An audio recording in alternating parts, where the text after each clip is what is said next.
जब कोई ब्रांड हमारे साथ काम करता है ना, वो हमारे से इंटरेक्शन शुरू करने से पहले ही कुछ बड़े भारी भारी सवाल पूछ लेते हैं। जैसे कि भाई कितना पैसा जलाओगे रैंक 1 ले जाने के लिए? तुम लोग कहते हो कि तुम 90 दिन में रैंक 1 लेके चले जाते हो, कैसे?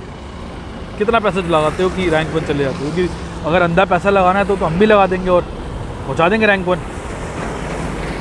तो बात बिल्कुल सही है, उनका सवाल जायज़ है।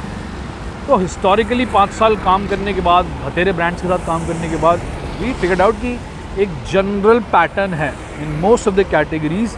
अगर आप एक टेंटेटिवली समझना चाहते हो कि रैंक 1 जाने की राह पे टैकॉस क्या रहेगा, टोटल स्पेंड इस टू सेल्स का रेशियो क्या रहेगा, मोटा मोटा पहले महीने अगर हमने जो देखा है रफली 15% से 20% के आसपास गिरता है टैकॉस पहले महीने में for most of the categories. किसी में चेंज होता है, किसी में थोड़ा ऊपर थोड़ा नीचे होगा, बट रफली इसी के रेंज में होता है। फिर सेकेंड मंथ के अंदर आते आते हमने देखा because some cells starts happening organically as well, तो आपकी 10% के आसपास टैकॉस आता है। आप कुछ कीवर्ड्स पे ऊपर दिखने लगते हो, अमेज़ॉन आपको पहचान जाता है और आपको धीरे धीरे इंडेक्सिंग देना शुरू करता है। अगर अपना काम सही से कर रहे हो, सही कीवर्ड पे आप बिल्डिंग लगा रहे हो, सही कीवर्ड पे आप ट्रैकिंग कर रहे हो, तो सेकेंड मंथ में अराउंड 10% के आसपास आ जाता है और आप टॉप कीवर्ड्स पे दिखने लगते हो थोड़ा थोड़ा। अगर आपने काम अभी भी कंटिन्यू अपना ठीक से किया और तीसों के तीसों वेरिएबल्स ढंग से मेंटेन किए, तो थर्ड मंथ में ऑन एन एवरेज 5-6%, 7% के आसपास आ जाएगा आपका टैकॉस। मतलब 5 रुपये लगाओगे 100 रुपये की सेल आएगी, मोटा मोटा रफली, ठीक है। एंड टॉप के कीवर्ड्स में आप टॉप 5-10 में आना शुरू हो जाते हो, even in some cases top 3 में भी आना शुरू हो जाते हो तीसरे महीने तक। चौथे महीने में एक आने के बाद एक एसिम्टोट हो जाता है, एक नॉर्मल एवरेज स्पेंड उस कैटेगरी में आ जाता है, जो इसी 5-6-7% के आसपास होना चाहिए।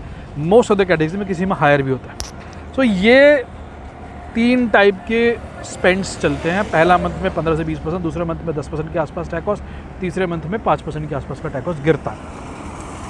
और हमने हिस्टोरिकली इन्हीं को मेंटेन करते हुए रैंक 1 भी लेके आए हैं और मेंटेन करते हैं। ये हो गई 3 महीने 4 महीने की जर्नी पहले पहुंचने तक, which is the hardest. The most difficult thing to do is this thing. Once you reach here, उसके बाद मेंटेनिंग, फेज़ 2 शुरू होता है।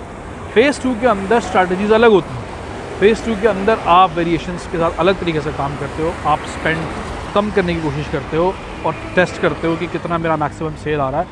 एक बैलेंस खोजते हो और जहाँ पे आप मैक्सिमम प्रॉफिट बना पाओ एंड लॉन्ग टर्म में सस्टेनेबल बना पाओ। That's phase 2 and then there is phase 3 as well. Maybe we'll discuss about that later on.